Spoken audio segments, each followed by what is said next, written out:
lagi kita telah membentuk dan memiliki satuan tugas atau Satgas Pelayanan Publik yang telah melakukan berbagai terobosan untuk memastikan bahwa seluruh bidang layanan yang memberikan pelayanan kepada masyarakat dapat dilaksanakan dan diberikan dengan sebaik-baiknya kepada masyarakat Baritokuala yang sama-sama inti kita ini. Kita pastikan pembangunan pelayanan di lapangan, apakah itu guru, bidan, perawat, penyuluh dan yang lainnya, bisa memberikan pelayanan yang maksimal kepada masyarakat, bisa memberikan solusi dari setiap permasalahan yang ada, sehingga masyarakat merasakan kehadiran kita di tengah-tengah mereka, termasuk para camat, agar sebanyak mungkin berada di wilayah kerja masing-masing. Jika masih ditemukan adanya permasalahan dan kendala dalam pelaksanaan pelayanan tersebut, diupayakan untuk diperbaiki agar berjalan sebagaimana yang diharapkan. Kita harus memastikan bahwa setiap anggaran yang dialokasikan harus dimanfaatkan untuk hal-hal yang prioritas mendesak dan mendasar dalam rangka memberikan pelayanan terbaik, sehingga prinsip anggaran yang efektif dan efisien dapat kita jalankan sesuai amanat peraturan perundang-undangan. Hadirin peserta Musrenbang dan saudara sekalian yang berbahagia.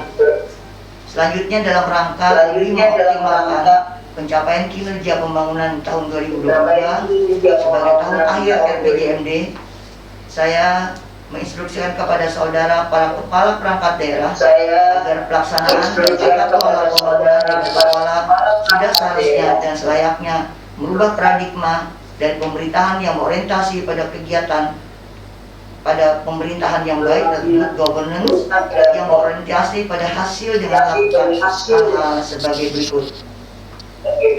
Yang pertama, agar dalam merumuskan program kegiatan prioritas, benar-benar saudara pastikan bahwa telah merumuskan tujuan dan sasaran prioritas yang jelas sebagai outcome-nya.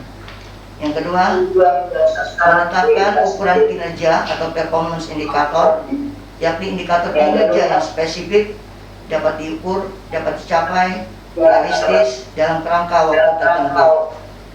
Ketiga, setiap indikator kinerja harus disertai dengan target kinerja yang jelas yang dapat saudara ukur tingkat keberhasilannya pada saat dilakukan evaluasi ukuran kinerja yang dicapai.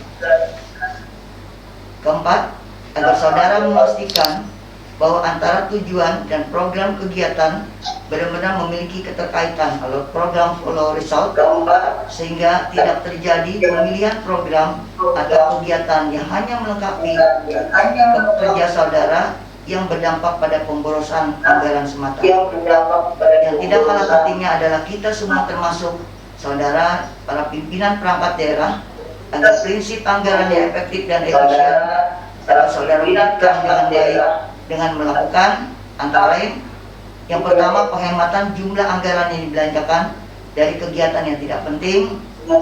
Kedua, anggaran yang digunakan hanya untuk membiayai program atau kegiatan prioritas yang mendukung pencapaian tujuan pembangunan. Yang ketiga, anggaran yang digunakan harus menghasilkan manfaat besar bagi masyarakat. Hadirin sekalian yang berbahagia, untuk suksesnya pelaksanaan pembangunan di Baritokuala diperlukan kerja keras dan sinergitas dari semua pihak, sehingga program dan kegiatan yang direncanakan bisa dilaksanakan secara efektif dan efisien.